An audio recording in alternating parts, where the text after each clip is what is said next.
Welcome students, स्वागत है आप सबका आरबीएससी ऑनलाइन क्लासेस की आपके अपने मंच पर, जहां आप पढ़ने को सिर्फ पढ़ते नहीं हो, सिर्फ रट्टा नहीं मारते हो, जहां आप समझते हो उन घटनाओं को, उनकी पृष्ठभूमि को, उनके कारणों को, उनके परिणामों को, जहां हम कोशिश करते हैं कि हर चीज कॉम्प्रिहेंसिवली आप तक पहुंचे और आप भी यही कोशिश करें कि हर चीज आप समझो, सिर्फ रट्टा नहीं मारना है, हर चीज समझो।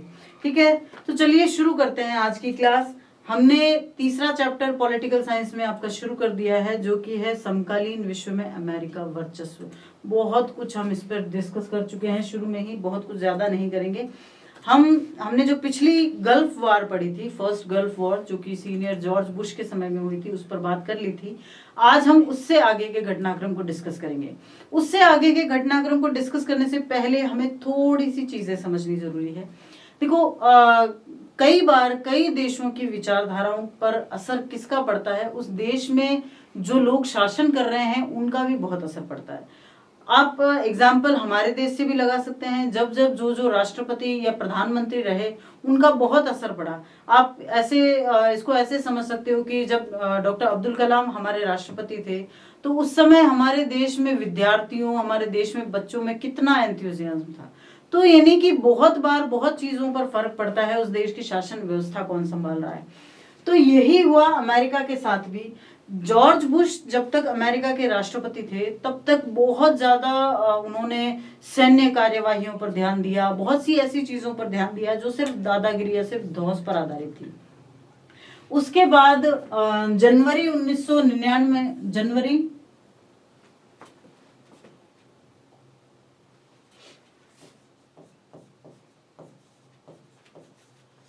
उसके बाद जनवरी 1993 से लेकर जनवरी 2001 तक अमेरिका में जो राष्ट्रपति थे वो थे विलियम जेफरसन क्लिंटन, यानी कि बिल क्लिंटन के नाम से आप जिनको जानते हो, उनका शासन था। और बिल क्लिंटन ने जो था वो इतना ज्यादा सैन्य कार्यवाहियों पर ध्यान नहीं दिया, बहुत ज्यादा विदेश नीतियों की ओर मुखातिब वो नहीं हुए। उन्होंने इन चीजों के अलावा कुछ और चीजों पर ज्यादा ध्यान दिया, और इसीलिए हम ये पढ़ रहे हैं द क्लिंटन ईयर्स या क्लिंटन युग का जो हम पढ़ाई कर रहे हैं। ये एक बहुत ही इंपॉर्टेंट पॉइंट है। ये क्वेश्चन बनता है बहुत अच्छा कि आप क्लिंटन वर्ष को या क्लिंटन युग को किस प्रकार से डिफाइन करेंगे, किस प्रकार से परिभाषित करेंगे, या क्लिंटन युग से आप क्या समझते हैं। इस तरह से एक सेपरेट क्वेश्चन बनता है और बहुत अच्छा क्वेश्चन बनता है। तो क्या था ऐसा कि जिससे क्लिंटन बाकी राष्ट्रपतियों से थोड़े अलग साबित हुए। देखो, बिल क्लिंटन जब राष्ट्रपति बने तो हमने देखा कि फर्स्ट गल्फ वॉर हुई थी, तो अमेरिका पर कहीं ना कहीं एक आर्थिक और ये दबाव भी था कि पूरे विश्व में अगर वो सिर्फ यही चीज जारी रखते तो कहीं ना कहीं विश्व व्यवस्था उनके खिलाफ हो जाती। तो क्लिंटन ने क्या किया, उसकी जगह कुछ और चीजों पर ध्यान दिया। क्या क्या चीजें थी, उन्होंने सबसे पहले अपने जो घरेलू मुद्दों पर ज्यादा ध्यान दिया, घरेलू मुद्दों पर अधिक ध्यान दिया। He first tried to resolve all his domestic problems। ये सबसे पहला काम जो है बिल क्लिंटन ने किया था। दूसरा उन्होंने क्या किया, उन्होंने विश्व बाजार की ओर उन्मुख उनका रवैया रहा कि उन्होंने विश्व बाजार या विश्व व्यापार कह सकते हैं, विश्व व्यापार में कुछ सुधार करने की कोशिश की अपने देश के साथ, दूसरे देशों के साथ। तो ये जो कोशिशें थी वो उनको कुछ अलग बनाती है बाकी के राष्ट्रपतियों से। उसके अलावा उन्होंने जलवायु परिवर्तन के मुद्दों पर भी बहुत जोर दिया।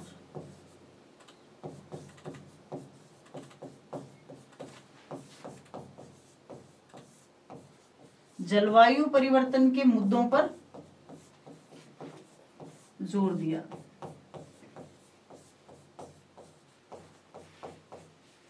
ठीक है ना। इस प्रकार से क्लिंटन ने जो है जलवायु परिवर्तन पर जोर दिया, विश्व व्यापार को बढ़ावा देने की कोशिश की, और साथ ही साथ उन्होंने जो है लोकतंत्र को भी मजबूत करने को बढ़ावा दिया।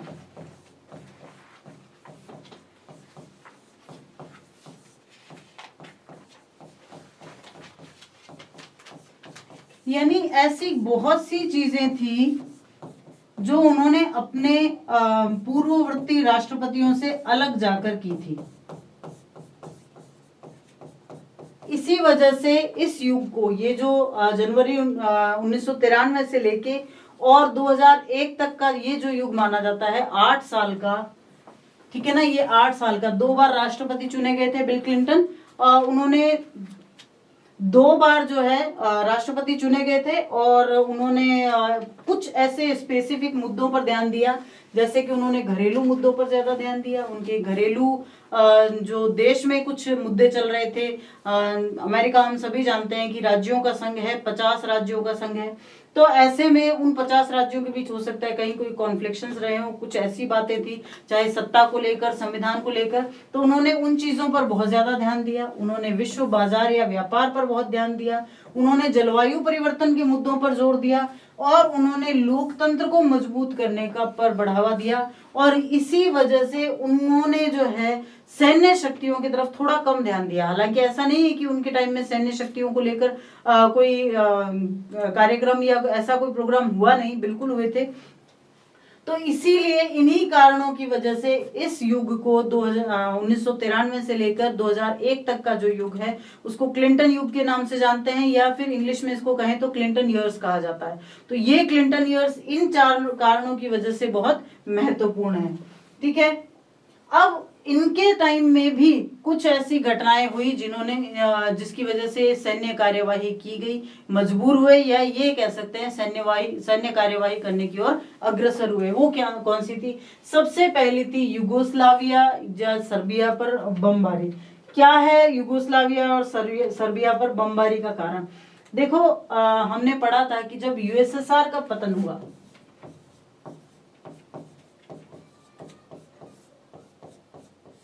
तो साथ ही साथ एक देश और टूटा था और वो देश था युगोस्लाविया।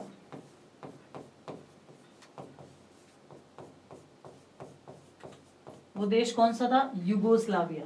ठीक है, युगोस्लाविया जब टूटा तो उससे सर्बिया, अल्बानिया, इस तरह से कुछ देश बने। तो इसी का एक हिस्सा था जिसका नाम था अल्बानिया। अल्बानिया में जो समुदाय निवास करते थे वो थे कोसोवो समुदाय के लोग।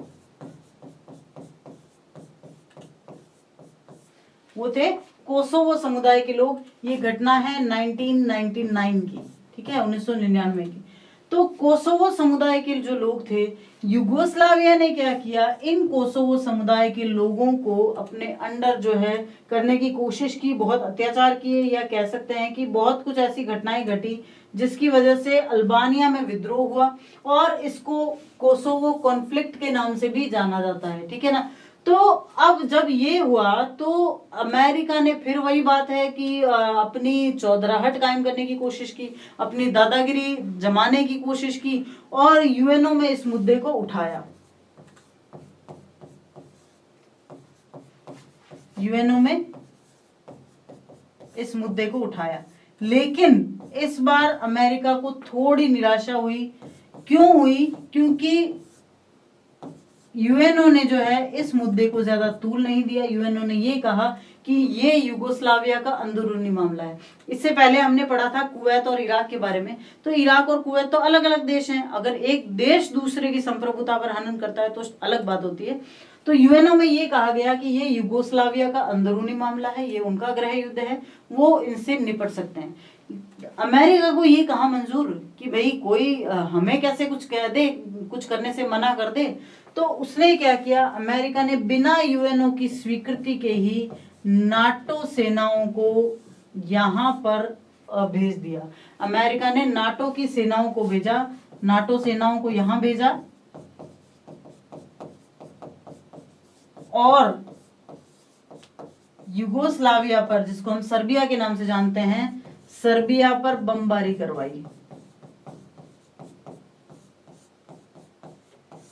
सर्बिया पर बमबारी करवाई। कहाँ तो पूरी दुनिया में मानवाधिकारों का दम भरने वाला अमेरिका, और कहाँ आप इस पिक्चर में देख सकते हो कि एक भरे पूरे शहर के ऊपर अमेरिकी जहाज बम डाल रहे हैं, भरे पूरे शहर को तबाह कर रहे हैं। इन घरों में व्यक्ति रहते होंगे, लोग, बच्चे रहते होंगे, औरतें रहती होंगी, बूढ़े बुजुर्ग भी रहते होंगे। तो कहाँ तो एक तरफ अमेरिका पूरी दुनिया में मानवाधिकार का दम भरता है, और कहाँ सर्बिया पर कोसोवो संकट के समय जो है अमेरिका ने सर्बिया पर बमबारी करवाई, और कितने ही मासूम निर्दोष लोग इसमें मारे गए थे।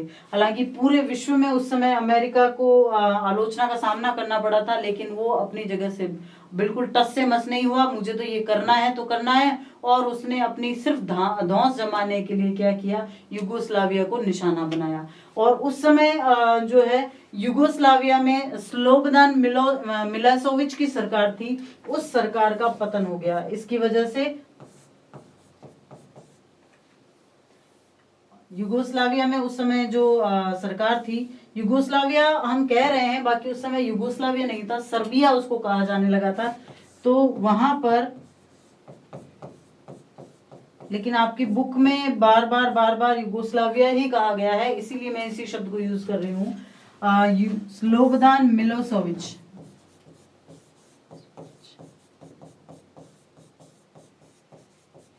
की सरकार का पतन हो गया, यानी कि उनको अपनी सरकार छोड़नी पड़ी, उनको अपनी सरकार छोड़ के जाना पड़ा, और सत्ता जो है वो दूसरे हाथों में चली गई। तो यानी इन टोटलिटी किसी देश के गृह युद्ध में भी अमेरिका अपनी नाक अड़ाने से नहीं चूका। उसने वहां भी जाके और अपनी पंचायती करनी जरूरी समझी, सिर्फ इसलिए ताकि पूरी दुनिया उसके सैन्य शक्ति का लोहा मान सके। लेकिन ये तो कोई ज्यादा बड़ी घटना नहीं थी, इससे भी बड़ी घटना हुई थी 1998 में, जिसने पूरे विश्व के सिनेरियो को बहुत बुरी तरीके से प्रभावित किया था। वो कौन सी घटना थी? वो घटना थी ऑपरेशन इन्फिनिट रीच, जो शुरू किया गया था उसकी वजह से। वो किस घटना की वजह से हुआ? वो ये बात है 1998 की। अब 1998 में क्या हुआ था? 1998 में दो जगह आपको नाम याद रखने हैं। एक तो पहला दारे सलाम, दारो सलाम, और दूसरा नैरोबी।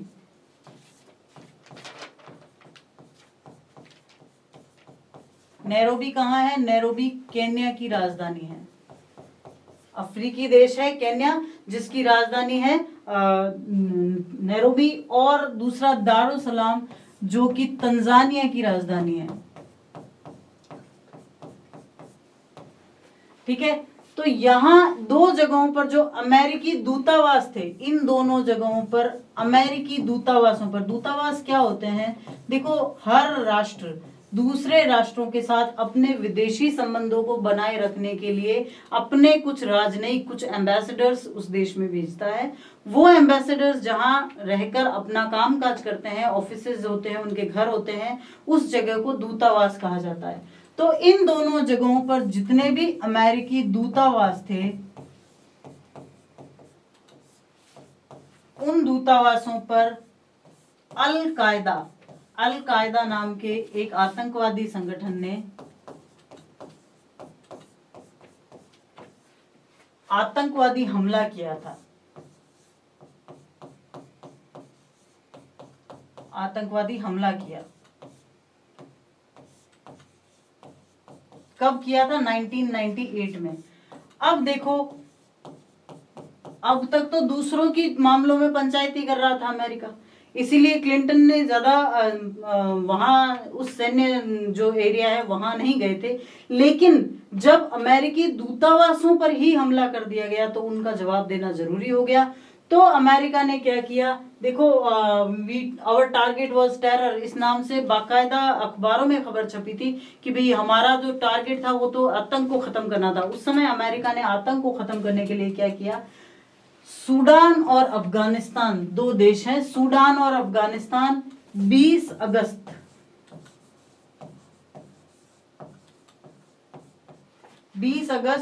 1998 को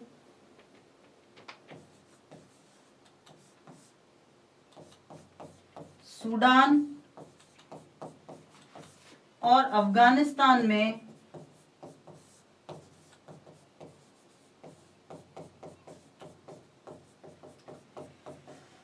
बिना यूएनओ की परमिशन के ना सिर्फ प्रवेश किया बल्कि वहां के ठिकानों पर हमला भी किया, सैन्य हमला किया गया। अब बताओ, अमेरिका ने सूडान और अफगानिस्तान, अफगानिस्तान एशियाई कंट्री है और सूडान अफ्रीकी कंट्री है, अमेरिका अलग ही कॉन्टिनेंट में है, उसके बावजूद इन कॉन्टिनेंट्स में, सिर्फ कॉन्टिनेंट्स में नहीं, इन देशों के अंदर ना सिर्फ अनाधिकृत प्रवेश किया बल्कि इन पर हमला भी किया गया।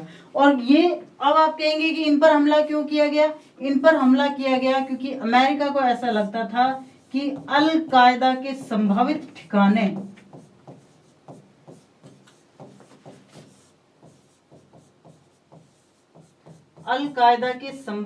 ठिकाने यहां हो सकते हैं।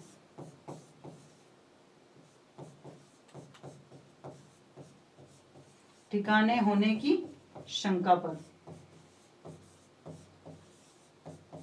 अब देखो, एक छोटी सी बात है, आप कहीं जा रहे हो और आपको किसी ने राह चलते किसी ने पत्थर मारा, ठीक है। अब आपने उसका शर्ट देखा कि भाई इसने नीले रंग का शर्ट पहना हुआ है। क्या आप नीले रंग के शर्ट पहने हुए हर व्यक्ति को पिटाई पर उतारू हो जाओगे सिर्फ इसलिए क्योंकि नीले रंग के शर्ट पहने हुए एक व्यक्ति ने आपको पत्थर मारा था? तो यानी यही किया गया कि अल कायदा ने जब अमेरिकी ठिकानों पर, अमेरिकी दूतावासों पर हमले किए तो उनका बदला लेने के लिए सूडान और अफगानिस्तान में बिना उन सरकारों की परमिशन के, बिना यूएनओ की परमिशन के और बिना विश्व शांति व्यवस्था को ध्यान में रखे हुए, सारे अंतरराष्ट्रीय नियमों का उल्लंघन करते हुए सूडान और अफगानिस्तान पर अमेरिका ने हमला किया, सिर्फ इसलिए क्योंकि उसे ऐसा लगा कि अल कायदा के संभावित ठिकाने यहां पर है। और इस पूरे ऑपरेशन को नाम दिया गया ऑपरेशन इन्फिनिट रीच। देखो, इस नाम में ही बहुत बड़ी कहानी है। इन्फिनिट रीच का क्या मतलब होता है? इन्फिनिट रीच का मतलब होता है अनंत पहुंच। यानी अमेरिका ये बताना चाहता था कि उसकी पहुंच दुनिया में हर जगह है, चाहे आप कहीं भी छुप के बैठ जाओ। अब कहने को तो उसने ये अलकायदा आतंकवादी संगठन को कहा है, अब ये सिर्फ आतंकवादी संगठन को नहीं कहा, उसने पूरी दुनिया में ये मैसेज देने की कोशिश की कि मुझसे कोई नहीं बच सकेगा, मेरी पहुंच सबकी गर्दन तक है, ठीक है। तो ये जो अमेरिका की दादागिरी के किस्से हैं, ये हमने इससे पहले पढ़ा था जो ऑपरेशन डेजर्ट स्टॉर्म, आज हमने पढ़ा है ऑपरेशन इन्फिनिट रीच, और इसके बाद भी 2 ऑपरेशंस और बाकी हैं। तो ये जो किस्से हैं, ये किस्से हमें ये जाहिर करते हैं कि किस प्रकार से सिर्फ और सिर्फ अपनी धाक जमाने के लिए, सिर्फ और सिर्फ अपना वर्चस्व स्थापित करने के लिए अमेरिका ने ना तो मानवाधिकार नियमों की परवाह की, ना अंतरराष्ट्रीय नियमों कानूनों की परवाह की, ना यूएनओ जैसी बड़ी संस्था की जो है अनुमति लेना जरूरी समझा, और ना उस देश के संप्रभुता और उस देश के अधिकारों की परवाह की, सिर्फ और सिर्फ अपना वर्चस्व कायम करने के लिए, सिर्फ दुनिया को एक ध्रुवीय व्यवस्था बनाने के लिए। तो आज के वीडियो में इतना ही। हमने पढ़ा ऑपरेशन इन्फिनिट रीच के बारे में, अभी बाकी है एंड्योरिंग फ्रीडम और इराकी फ्रीडम भी, उनके बारे में डिस्कस करेंगे अगले वीडियोज में। Thank you.